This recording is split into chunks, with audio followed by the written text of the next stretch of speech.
देखो विद्यार्थियों, थोड़ी सी दिक्कत हो गई थी। ये प्रश्न हमारा कंप्लीट हो गया। मदन आरी, मदन यानी कामदेव का, अरी मानी शत्रु, दीर्घ संधि होकर के आपके, जैसे अगर मदनोत्सव कर दें तो आपके गुण संधि हो जाएगी। मदनोत्सव, बसंतोत्सव, मदन कामदेव की ऋतु मानी जाती है, कामदेव की ऋतु बसंत, तो कामदेव जो है तो मदनोत्सव तो कामदेव की ऋतु हो जाएगी, कामदेव का उत्सव हो जाएगा जो बसंत में होता है। किस विकल्प में सभी शब्द संज्ञा पद हैं, यानी सभी के सभी संज्ञा है। हमको ऐसा ढूंढना है जिसमें सभी संज्ञा है। कर्मधारय शब्द एक संज्ञा है, तत्पुरुष एक संज्ञा है, द्वंद्व एक संज्ञा है, अव्ययभाव एक संज्ञा है। बटुक, बटुक कोई पूछे तो ब्रह्मचारी को कहते हैं भाई, बटुक ब्रह्मचारी का पर्यायवाची है। देखो एक से दो चीज तैयार हो जाती है ना। एक बार दंडी पूछा हुआ है, एक बार पारिव्राजिक पूछा हुआ है, ये भी ब्रह्मचारी सन्यासी होते हैं। तो बटुक थोड़ा छोटा वाला होता है, जो ब्रह्मचारी होता है ना, जो शिक्षण कार्य विद्यार्थी जीवन का जो ब्रह्मचारी होता है, ठीक है। तो इस प्रकार तत्पुरुष यहां पर है उचित, लेकिन ये उचित तो अव्यय हो गया, ठीक है। ये वटुक, लेकिन ये सुंदर विशेषण हो गया, क्रुद्ध विशेषण हो गया, क्रोधी विशेषण हो गया। ये मित्रता, ठीक है, संज्ञा है, ग्राम संज्ञा है, देह है, उदुम्बर है, वट क्रोधित, ये विशेषण हो गया, ये विशेषण हो गया। तो कुल मिला के पहला उत्तर है। इसमें सभी शब्द संज्ञा है, कोई दूसरा मिलावट नहीं है, विशेषण आदि कुछ नहीं है, सभी शब्द संज्ञा है।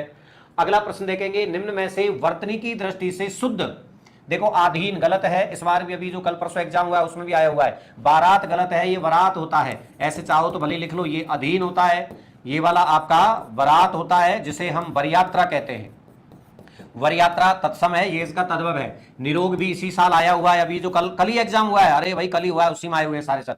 और वाल्मीकि, ये बिल्कुल सही है, ठीक है भाई, वाल्मीकि एकदम सही है आपके, जो वाल्मीकि ऋषि हुए हैं। बल्मीकात जातयति वाल्मीकि, वाल्मीकि से उत्पन्न होने वाले। बहुत ही बढ़िया आपका प्रश्न है, ठीक है भाई। अगला आपके प्रश्न है, निम्नलिखित पदों में से अशुद्ध को छांटिए, यानी आपको गलत ढूंढना है। तो पहला साफ दिख रहा है शंभुनाथ, इसका शुद्ध क्या होना चाहिए था, आपके छोटी मात्रा होकर के ये आपका शंभुनाथ बन जाना चाहिए था, ये छोटी मात्रा लग करके शंभुनाथ हो जाना चाहिए था, शंभुनाथ। अगला है द्रुम, द्रुम का समानार्थी यानी पर्यायवाची शब्द है।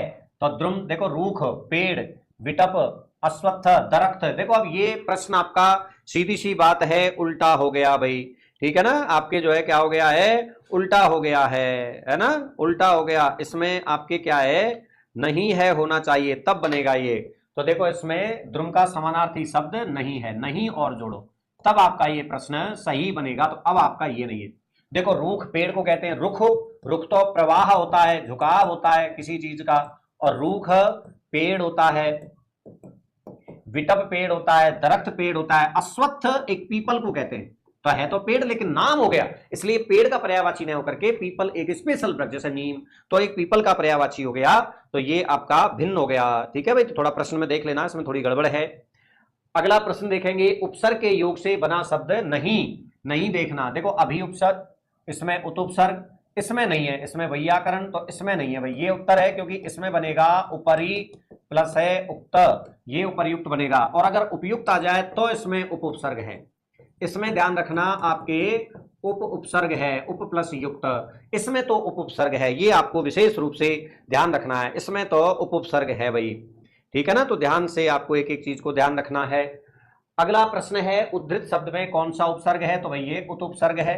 संधि अलग करते हैं तो उत प्लस है हृत, तो ये आपका उद्धृत बन जाता है, तो उत उपसर्ग है इसमें।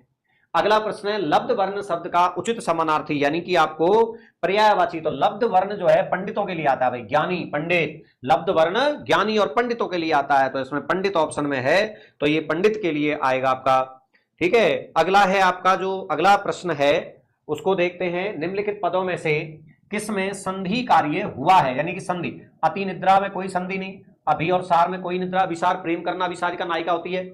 उद्वेग में है, राजमाता में नहीं है, तो देखो उत प्लस है वेग, उद्वेग हो जाना यानी हड़बड़ा जाना, आवेग उद्वेग, हड़बड़ा जाना, एकदम से जो घबराहट हो जाती है उसको कहते हैं। तो सीधा सा अर्थ हो गया आपका 3 नंबर का गे। निम्नलिखित पदों में से तत्सम शब्द बताइए। व्यंजन तत्सम है, दुश्मन विदेशी है, आयसु जो है आपके आज्ञा के लिए आता है, नींद निद्रा के लिए आता है, तो हमारा पहला ही तत्सम है भाई, इसमें आपका पहला ही तत्सम शब्द है, ठीक है भाई। दुश्मन तो विदेशी है, अगर इसमें विदेशी पूछ ले तो फिर एक नया बन जाएगा विदेशी। तो अगर विदेशी पूछ ले, ये उर्दू से लिया गया है, तो विदेशी पूछ ले तो दुश्मन बता देना।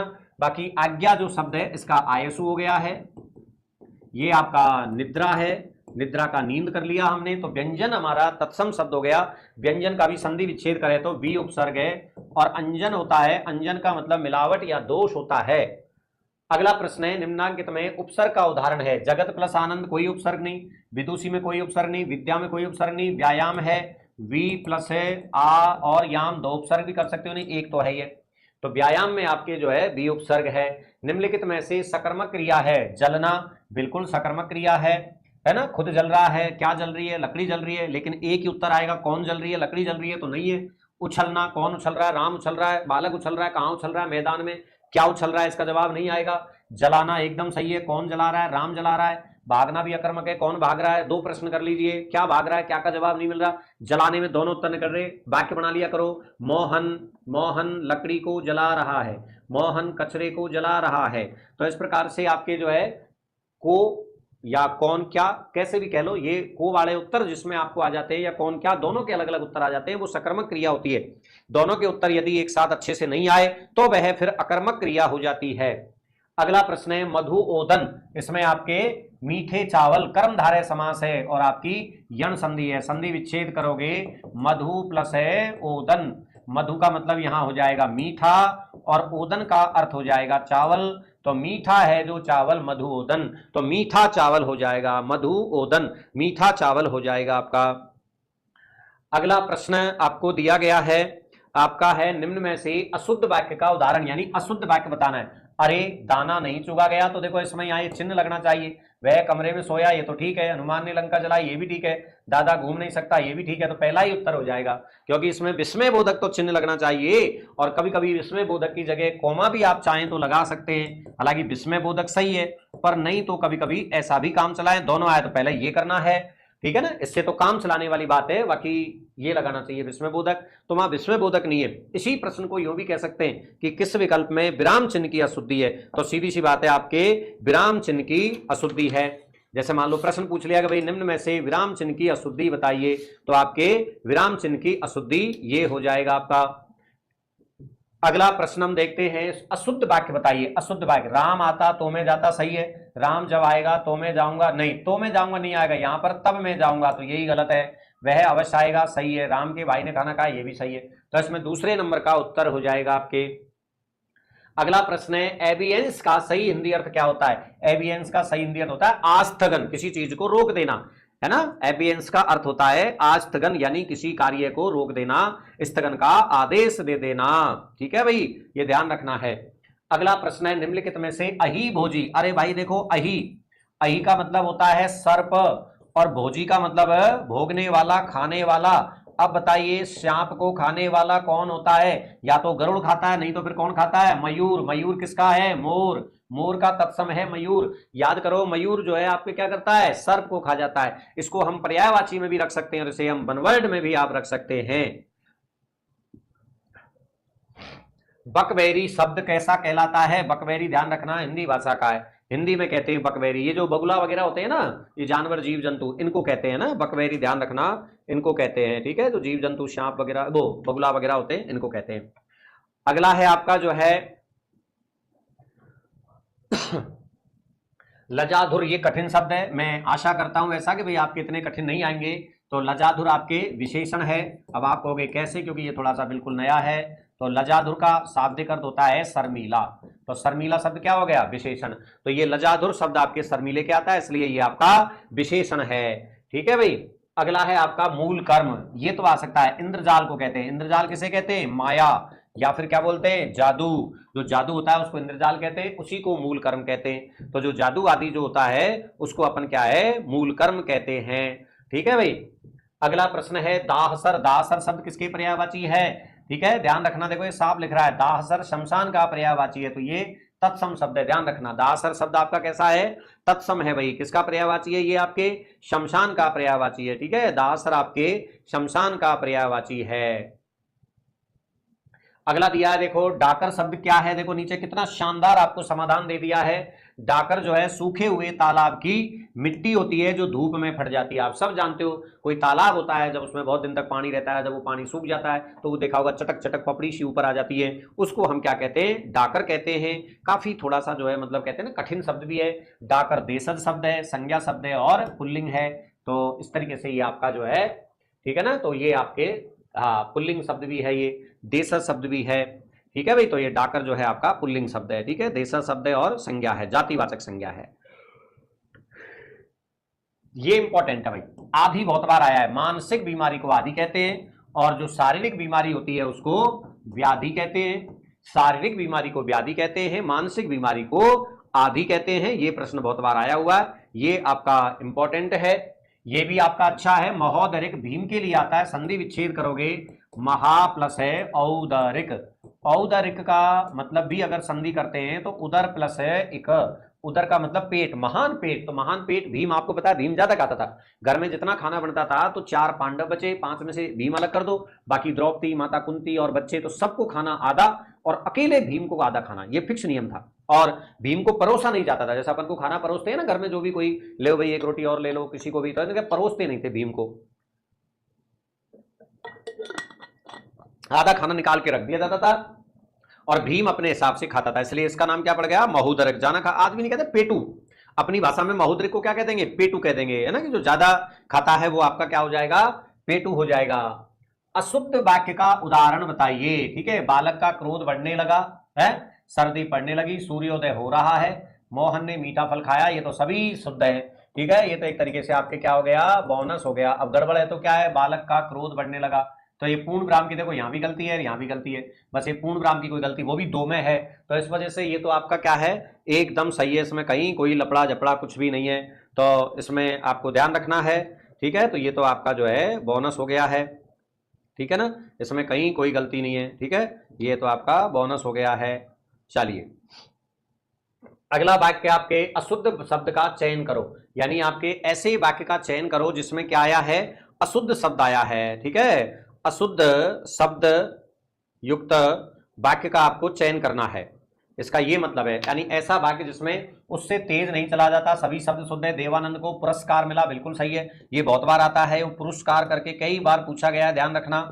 उसने मोहन को देखा, ये भी सही है। औदार्यता ये गलत है, ये बहुत बार आता है आपके, या तो उदारता सही है या आपके औदार्य सही है, जैसे और भी बहुत सारे शब्द है। माधुर्य सही है, मधुरता सही है, माधुर्यता गलत है, सौंदर्यता गलत है। ये प्रश्न घुमा फिरा के, चाहे कभी सौंदर्यता भी, कल एग्जाम हुआ इसमें भी एक ऐसा आया है, सौंदर्यता, माधुर्यता, ऐश्वर्यता, ये गलत है। या तो ईश्वरता सही है या ऐश्वर्य सही है, या माधुर्य सही है या मधुरता सही है, ठीक है ना, सुंदरता सही है या सौंदर्य सही है। ऐसा प्रश्न बहुत बार जो है आपके आया हुआ है।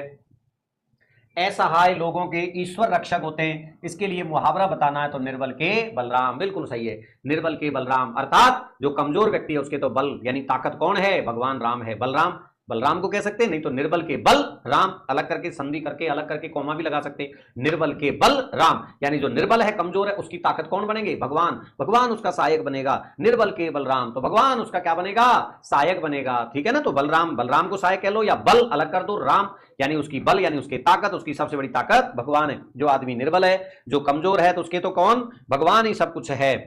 अगला देखेंगे आपके अंग लगना मुहावरे का क्या अर्थ है, शक्ति बढ़ना। और देखो ये बहुत तरीके से आता है, ध्यान रखना। ये अंग लगाना, देखो ये भी आता है, अगर केवल आ की मात्रा है तो ध्यान रखना, गले मिलना, गले लगाना भी कह सकते हैं, गले मिलना कह सकते हैं, गले लगाना कह सकते हैं। तो अंग लगाना तो गले लगना होता है, अंग लगना शक्ति बढ़ना, ध्यान रखना, बहुत इंपॉर्टेंट है ये जो है आपके जो है, तो आपके ये जो है क्या है, आपके ध्यान रखना, ये मुहावरा है, 2-3 तरीके से कई बार आपके प्रश्न आया हुआ है।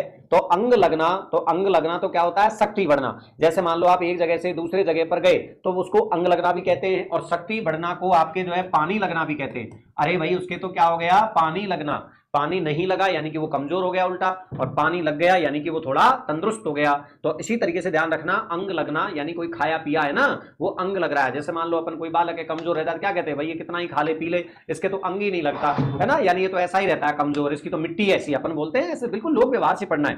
मुहावरे लोकोक्ति वैसे ही लोक व्यवहार से ही बने हुए, लोकोक्ति और जो मुहावरे हैं वैसे भी लोक व्यवहार से ही बने हुए, ध्यान रखना है आपको, बिल्कुल। अगला देखेंगे आप, मोहन ने श्याम को सहायता देने से मना कर दिया, इसमें कौन सा मुहावरा हो सकता है। आराम से देखिए आप, मोहन ने श्याम को सहायता देने से मना कर दिया, कौन सा मुहावरा हो सकता है? तो अंगूठा दिखाना। तो ये क्या हो गया? अंगूठा दिखाना। कभी कभी क्या बोलते हैं इसको? ठेंगा दिखाना। क्या बोलते हैं? ठेंगा दिखा दिया, ठेंगा दिखाना भी बोल देते हैं। तो कभी जो है अंगूठा दिखाना बोल देते हैं, कभी अपन क्या बोल देते हैं? ठेंगा दिखाना बोल देते हैं। ठीक है भाई। हाँ, अगला प्रश्न है, एडिया रगड़ना सरल है, तो बहुत बार पूछा गया है। बेगारी करना, एक बार आरएस में भी आया हुआ है ना। कोई व्यक्ति बहुत जो है परिश्रम करता है पर उसको मिलता नहीं है, वो दिन भर अपने स्वामी के यहाँ काम करते करते एडियां रगड़ता रहता है। ठीक है, ऐसे ही जूतियां घिसना भी यही मतलब होता है, बहुत ज्यादा मेहनत करना, बहुत परिश्रम करना, बहुत बेगार करे तो जूतियां घिसना, तो वो भी इसी से संबंधित है, तो ऐसे ध्यान रखना है। अगला देखेंगे आप लोग जो है, कान भरना क्या है? मुहावरा है, लोकोक्ति नहीं है, मुहावरा है। और कान भरने का मतलब होता है बहकाना। क्या हो जाता है? कान भरना किसके लिए आता है? बहकाने के लिए आता है, ध्यान रखना। कान भरना किसके लिए आता है? मुहावरा बहकाने के लिए आता है। भैया उसने तेरे कान भर दिए, उसने उसके कान भर दिए, यानी बहका दिया, बहकाने के संदर्भ में आता है ये कान भरना। शब्द के भेद कितने आधारों पर किए जाते हैं? शब्द के भेद 4 प्रकार से किए जाते हैं। जब आपको क्लास पढ़ाई जाती है तो आपने कोर्स ले रखा है, तो मैंने कई बार आपको बताया है। जैसे उत्पत्ति के आधार पर, ये वो है तत्सम तद्भव देशज विदेशज। रचना के आधार पर, ये रचना के आधार पर वो है आपके कौन से? रूढ़, योग रूढ़ और यौगिक, जिनमें संधि वगैरह सब आ जाती है। उसके बाद क्या आ जाता है? अर्थ के आधार पर, अर्थ के आधार पर वो भेद है पर्यायवाची, विलोम शब्द। और लास्ट आता है आपके प्रयोग के आधार पर, और प्रयोग के आधार पर वो है विकारी और अविकारी। तो इस प्रकार से ये 4 प्रकार से शब्द का विभाजन जो है किया जाता है। ये प्रश्न भी कई बार आया है, अभी लेटेस्ट शायद ये उत्पत्ति वाला भी अलग से आया था। उत्पत्ति के आधार पर 4 भेद हैं, तत्सम तद्भव देशज विदेशज। 5वां हो जाता है पर संकर द्विभाषी, ऐसे कई तरीके से भेद होते हैं ये। अगला प्रश्न आपका क्या है? तेग किससे संबंधित है? बहुत ही शानदार है। तेग जो है भाई देखो, तलवार को कहते हैं। तेग किसे कहते हैं? तलवार को हम तेग कहते हैं। ठीक है भाई, तो तलवार देखो, असी भी तलवार है, करवाल भी तलवार है, कृपाण भी तलवार है, तो उपयुक्त सभी, तो उपर्युक्त 4 हो जाएंगे। ये सभी के सभी आपके जो है इसका उत्तर होगा।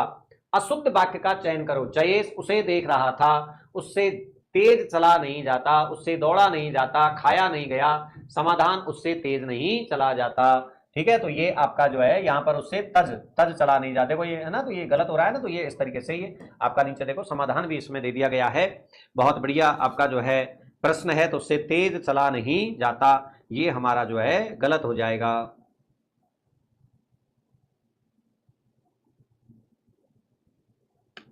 ठीक है, एक तो ये मात्रा की गलती है ना, एक तो ये गड़बड़ हो रही है, और एक आपके जो है ठीक है उससे तेज नहीं चला जाता, तो चला इधर आ जाएगा, ये रहा तेज नहीं चला, ये नहीं देखो चला यहाँ आ गया ना, तो इस तरीके से आपको ये ध्यान रखना है आपको। ठीक है, ये आपको विशेष कर ध्यान रखना है।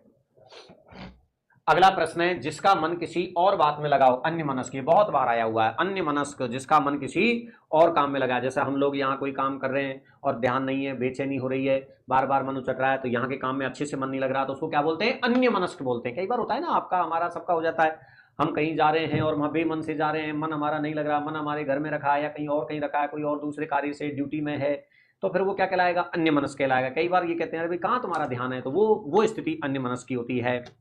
ठीक है, तो इस तरीके से ये बनवर्ड आपका तैयार हो गया है। अगला है, अनेकार्थ शब्द हैं जिनमें से एक का दूसरा अर्थ दिया है, उसके लिए विकल्पों में से तीसरा चुनना है। यानी 2 तो आपको दिए हुए, अब इन 2 के समानांतर तीसरा शब्द, यानी कि ये पर्यायवाची का टॉपिक हो गया। आपको 2 पर्यायवाची दिए हुए, तीसरा पर्यायवाची आपको ढूंढना होता है।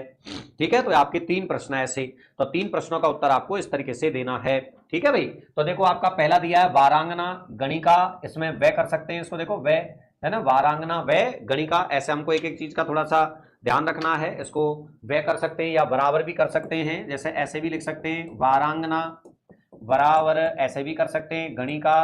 अब बराबर आपके तीसरा शब्द कौन सा होगा? ठीक है, ऐसे भी इसको बना सकते हैं। तो पण्य स्त्री, पण्य का मतलब क्या होता है? जो बाजार के लिए आती है। पण्य का मतलब क्या हो जाएगा? पण्य बाजार को कहते हैं, जो बाजार के लिए आती है। बाजार की जो स्त्री है वो क्या होती है आपको पता है? सब वारांगना होती है। भर्तृमती तो जो पति वाली होती है, प्रोषित भर्तिका वो होती है जिसका पति विदेश गया है, जिसको प्रोषित पतिका भी कहते हैं। वीरांगना वो होती है जिसका पति शहीद हो गया देश के लिए। तो ये तो सब और तो गौरवशाली स्त्रियां हैं, और ये वाली जो है बाजारू स्त्री जिसको हम कहते हैं। तो इस प्रकार से आपको यहां समझाया गया है।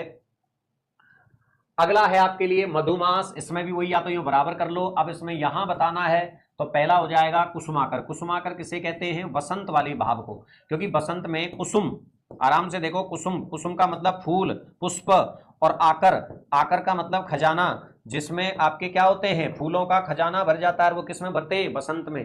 तो ये बसंत मधुमास उसी को कहते हैं। बहार, बहार आती है शीतल मंद सुगंध, है ना, मलयालम से जो पर्वत, जो हवा आती है मलय पर्वत से, शीतल मंद सुगंध, मलयानिल कहते हैं जिसे। तो कुसुमाकर वही है। कानन तो जंगल है। शिशिर, शिशिर ऋतु होती है। अधिमास एक अधिक मास होता है ना आपके, पुरुषोत्तम मास भी कहते हैं उसको, जो 13 मासी सम्मत होता है। तो कुल मिलाकर के ये तो आपके सब अलग अलग हो गए हैं, तो आपका पहला ही उत्तर हो जाएगा। अगला आपको देखना है कि वांछा, वांछा तो ईप्सा तो क्या बन जाएगा?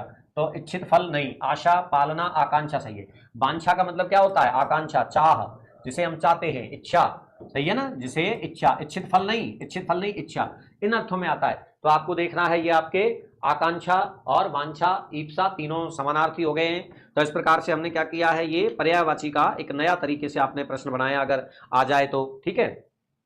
अगला प्रश्न है, कभी गाड़ी नाव पर, कभी नाव गाड़ी पर, इसका सही भावार्थ बताइए। बहुत शानदार लोकोक्ति है, पूछी हुई भी अभी लेटेस्ट ही है, शायद जेलर वाली या इसके आसपास कोई एग्जाम हुई है उसमें पूछी हुई है। कभी गाड़ी नाव पर, कभी नाव गाड़ी पर, है ना। तो इसका मतलब क्या होता है? अरे भाई आप गाड़ी पर जा रहे हो और अब गाड़ी खराब हो गई, आप साइकिल ले जा रहे हो, साइकिल खराब हो गई, मोटरसाइकिल खराब हो गई, कार खराब हो गई, तो अभी तक तो वो आपको सवारी करा रही थी, अब आप उसके धक्के मार रहे हो, उसको घसीट के ले जा रहे हो, सही है। तो ऐसा हो जाता है ना, कोई चीज खराब हो जाती है तो उसको रख के ले जाते हो। अभी तो गाड़ी आपको बिठा के ले जा रही, अब आप कोई दूसरी गाड़ी करके अपनी उस खराब गाड़ी को ले जा रहे हो, है? तो कभी गाड़ी नाव पर, कभी नाव गाड़ी पर। तो इस प्रकार से इसका मतलब ये होता है, कभी भी मनुष्य की परिस्थितियां एक जैसी नहीं रहती, परिस्थितियां सदैव एक सी नहीं रहती। जो लोकोक्ति होते हैं, जो मुहावरे होते हैं, इनके हमेशा लाक्षणिक और व्यंग्यार्थ निकलते, इनका कभी भी ध्यान रखना है, सीधा सीधा आपके अर्थ नहीं होता है। अगला है नियत। तो नियत प्रारब्ध को कहते हैं, जिसे भाग्य भी आप कहते हैं, कभी कभी भाग्य प्रबल होता है तो नियति प्रारब्ध को कहते हैं, ध्यान रखना है। नियति किसे कहते हैं? प्रारब्ध को कहते हैं। नियति जो है प्रारब्ध को कहते हैं, भाई ध्यान रखना है। कामना पूरी न होने का विश्वास, कि कंफर्म नहीं होगा तो आदमी क्या हो जाता है? हताश। सीधा है तो बिल्कुल हताश। देखो विभावना तो एक अलंकार होता है, संभावना तो ये शायद हो जाए।